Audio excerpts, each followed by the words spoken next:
All right, hey, this is Khalid Nathan Aleem, the real estate boy. If you're looking to buy a home, sell a home, or invest in real estate, I got you. Stick with me for this whole video because we're going to be talking about the 5 most common hindsight regrets when it comes to real estate. Again, the 5 most common hindsight regrets when it comes to real estate. Now, people have regrets. They're going through life and they do things that they wish they hadn't. Well, a lot of people have hindsight regrets when it comes to real estate, whether they're buying or whether they're selling. So we're going to break them down. Why are we going to break this down? We're going to break this down so you don't have those regrets, okay? If we can cut down all the regrets that you have, that'll make your life a little bit better, right? All right, y'all, let's rock. So what is the first regret?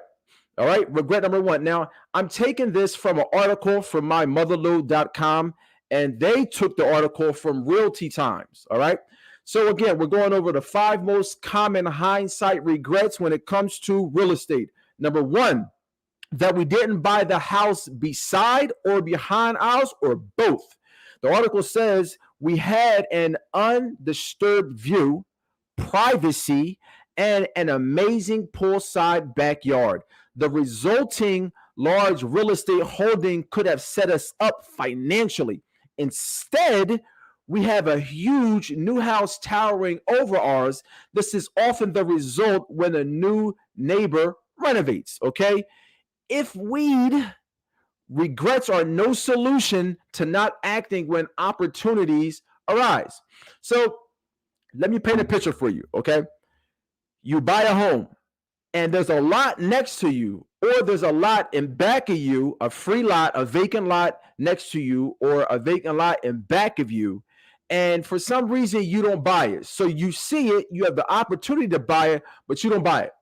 So then what happens is that somebody comes in and they build on top of that. All right. Meaning that your house might be 2 stories and you have a beautiful view of the woods. You have an absolutely beautiful view of the woods. And then somebody buys that lot next to you and they build it up 3 stories. Now you can't see the woods no more. So your view, one of the main reasons why you bought that house, is done. And you had the opportunity to buy that lot, but you didn't. Or in the back, there's a vacant lot that you might use. It may be the forest in the back. And you just use that for your kids to run and play and do all that. So it's not bought right now, but you don't acquire it. And then somebody builds it, and then boom, they build a town center back there. Or they build, I don't know, someone builds a huge house back there. Now your space is gone. So if you buy a home and you have the opportunity to buy the lot next to it, get busy. All right. Number two regret. Oh, I need y'all to do something. Hit that like button for me. Hit that like button. Hit the like button for the algorithm, please. Hit the like button for the algorithm. All right. Number two is that we begin the search for a seasonal home. And this is a good one because I'm kind of in this situation now. We begin the search for a seasonal home, then got distracted and nothing happened. We keep kicking ourselves for not following through and buying that wonderful getaway. Now, vacation properties have climbed in value and may be out of our reach. Hesitation undermines many buyers. That's true. That is definitely true. Hesitation undermines many buyers. True story. I've been trying to buy something like a getaway or a beach house for a minute now. And I keep hesitating. I'm the real estate bull and I keep hesitating. Okay. And now this was maybe 2 years ago. And of course, the pandemic happened. Homes shot through the roof, especially vacation homes. Because people want to go, they feel trapped. So where do they want to go? By the sea. And vacation homes have definitely shot up. So I still have in mind to buy something, a vacation home out in like near one of these beaches, whether in Delaware or Maryland. But if I would have did it back in the day, I would have got a super deal. Now it's going to be a little bit more expensive, right? Okay, so regret number one is that you buy a property and there's a property beside it or there's a property in back of it. Okay, or regret number two is that you want to buy a seasonal home, but you get distracted because we have a lot of motivation during the season, and I know it's because I'll be going through the same thing. We have a lot of motivation during the season of it. Like for the summertime, we're like, man, I gotta go down there and pay for this hotel. But if I had a beach home down here, I wouldn't have to pay for it, and I could rent it out. Um, we don't do that, and then what happens is that time passes. So now it's the winter, and we're not thinking about a beach home during the winter, of course. Okay, and it gets past us, and then the prices shoot up. So if you're looking for a seasonal home, definitely do it sooner than later. All right. Regret number three. Regret number three is that we compromised on permanent physical real estate characteristics to buy a property for its trendy cosmetic features. Letting go of a dream like buying a detached home or a preferred location cannot be reversed. Choosing a property because of must-have fashionable decors features like open concept or a dream kitchen can represent short-term liking. These features will wear out and go out of style. Location and neighborhood values usually keep appreciating. Okay, what does this mean? So you buy a home because of a trend. Okay, an open floor concept is a trend. Okay, so open floor concept is a trend. Back in the day, they wanted everything closed off. So you buy the home because of some trend instead of buying it on these principles. Now, I'm going to give y'all the three principles that you should buy a home on, okay? Y'all ready? Hit the like button. Hit the like button for the algorithm before I give y'all these three reasons why to buy a home, all right? Now, don't buy a home because it has an open concept or some type of fashionable decor. Don't buy a home because of that. There's three reasons why you buy a home, and these are in order of importance. Number one is the neighborhood, because you got to feel comfortable there. So number one is the neighborhood. Number two is the size, because you can change the size. You definitely can't change the location. That's why that's important, because you can't change it. Once you're stuck with it, it's a wrap, Jack. But number two is that if you the size you can change, but it's tough to change the size. You got to put a whole add-on. You got to get permits and so on and so forth. Might cost you an arm and a leg, as they say. Number three is the finishes, and that's what they're talking about now. The finishes is the fashionable decor. Why? Because finishes can be changed. If you buy a home, great neighborhood, great size, but you don't like the inside, you can change everything about the inside. You can change everything about the inside. But if you buy a great property on the inside, but it's the wild, wild west outside, you got a bigger problem. You got a straight bigger problem, okay? So again, we're going over the 5 most common hindsight regrets dealing with real estate. Number one is not buying that open lot, that vacant lot next to you or behind you. Number two is getting distracted when you have your mind set on buying that seasonal home. And number three is the cosmetic features, buying a home because of the finishes only, have that being the biggest thing. And that's in reverse. The way that you want to buy it is neighborhood, most important. Number two is size. Number three is the finishes, okay? Number four, what's the fourth regret? The fourth regret, according to this article, is that we get swept away in a bidding contest and pay more than we intended. That extra money could have bought us a different property, which would have put us in a better home or a better neighborhood. Now that regret has materialized as a larger mortgage, okay? So as a buyer, okay, as a buyer, you should have a set amount that you want to pay. And don't go over that. Do not go over that. Now, sometimes going over works out. Okay. I had a buyer. I was the buyer's agent where they bought $100,000 more house than what they wanted, but it works out. They love it. Okay. And I think it maybe was a mental $100,000. The house is beautiful. So when you're going to buy a home or any piece of property, whether it's investment or a home, have a set amount of money that you want to spend, and don't get caught up in a bid war. Don't get caught up in a bid war. Know how much you want to spend. And if it goes above that, the house ain't for you. The house is not for you. Keep it pushing, but be clear on what you're willing to spend. Not that fake, well, let me spend this, but I have this. No. How much are you willing to spend? And let your realtor know that. Let your realtor know how much you actually have to spend. And let your lender know also. Okay? So that's the fourth regret, is getting caught up in a bid war contest and you paid more than what you intended. No. Before you get in there and those feelings get to going and you go in a house and you love this house and the wife loves this house, and the kids love this house, and the dog love this house. Before you get in that, hey, listen, I'm only spending $250,000. That's it. I'm only spending $3.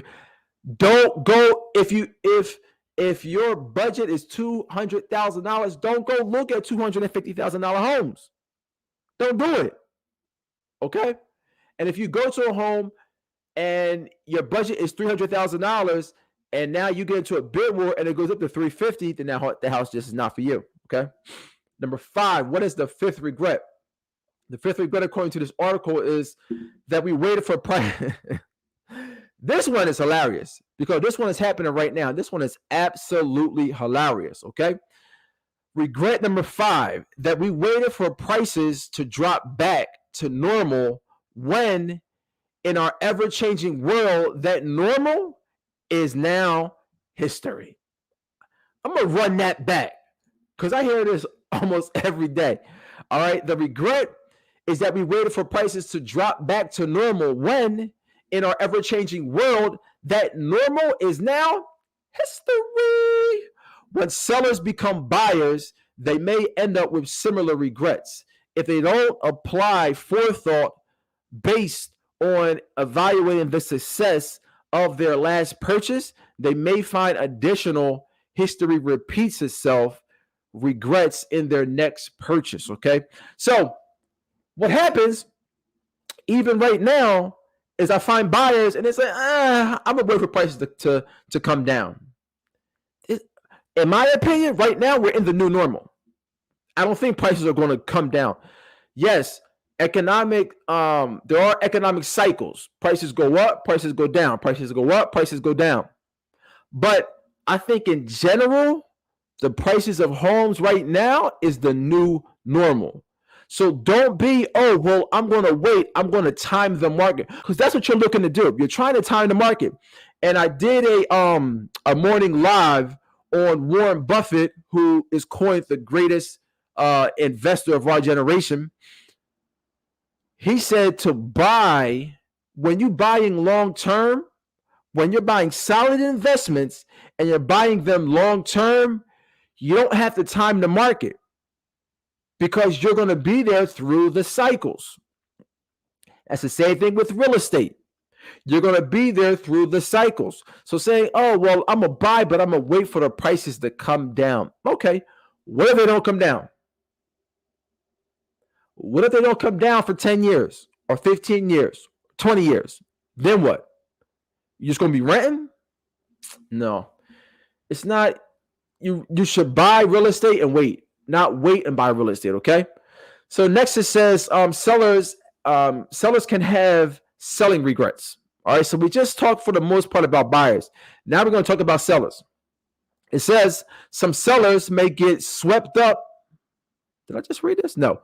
It says some sellers may get swept up in a hot market without much thought about where they'll live next. This same hot market can turn on them, so they don't have as much purchasing power as they expected. They may regret they sold if they have to settle for less in their next house. Buying before you sell can make sense when listings are scarce and you have specific demands. So what this is saying is that you have buyers, or sorry, you have sellers, and they, oh, well, let me sell, and this is the hottest market of our times, so let me sell this property right now. But they don't think if you have to sell the property and you're moving into another property, now you just jumped in this hot market. So you just jumped in the frying pan. So what happened with some who don't kind of think it out is what they'll do is they'll sell their home, grab that bag, and now they're out there. Now they got to settle for this other house that's worse than the house that they just sold. Okay. So what they're saying is that if you can buy the home that you want and then sell, if you can. All right. The article goes on to say, not taking the time to calculate what you'll net out of the sale after all expenses, including real estate commissions and legal fees, can be a big regret. This is especially true if the seller zeroes in on price and picks the highest sale price out of the multiple offers. Fixation on sales price can lead to regrets about expenses related to transition housing or storage necessary to meet the closing date. Replacing that was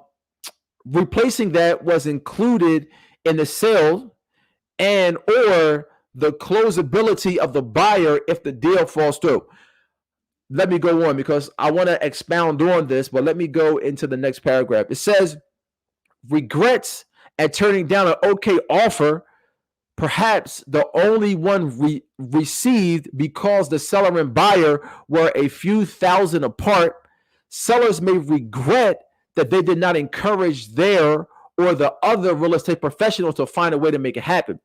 A seller may regret that they had not been asked to hold a no or low interest second mortgage for the buyer. This would have closed the financial gap so the home sold at the seller's price. This mortgage may be sold later to give the seller cash in hand. So right here, what this is saying is that sometimes when a person sells their home, they get a bunch of offers, okay? So a person sells their home and they get a bunch of offers. But if they just focus on the price, when you sell a home, you got price and terms, okay? So in most purchases, you have price and you have the terms of it.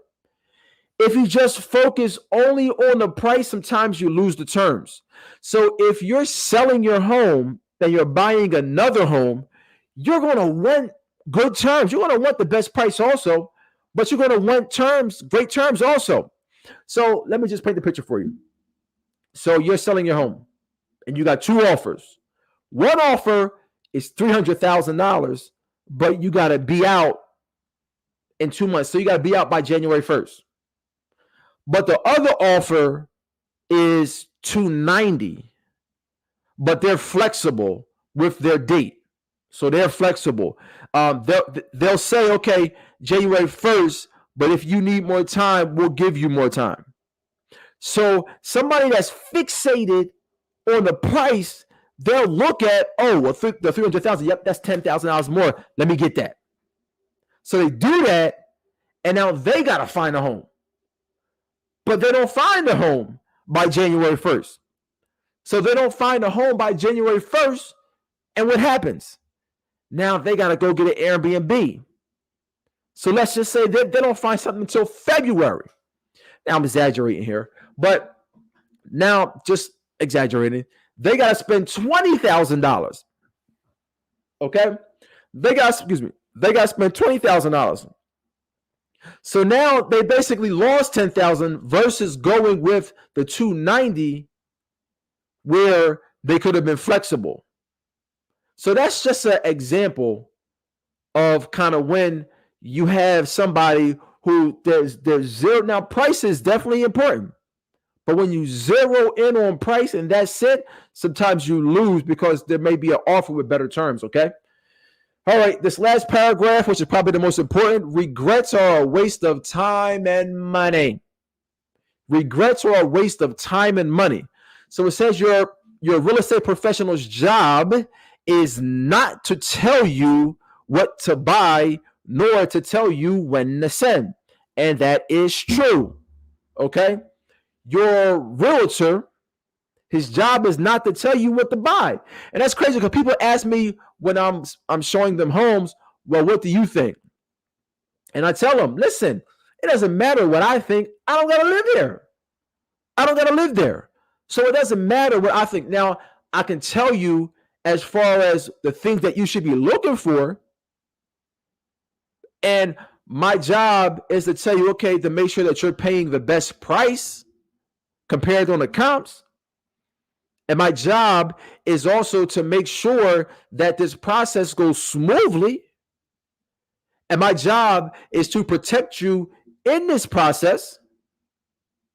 So all of that, that's my job.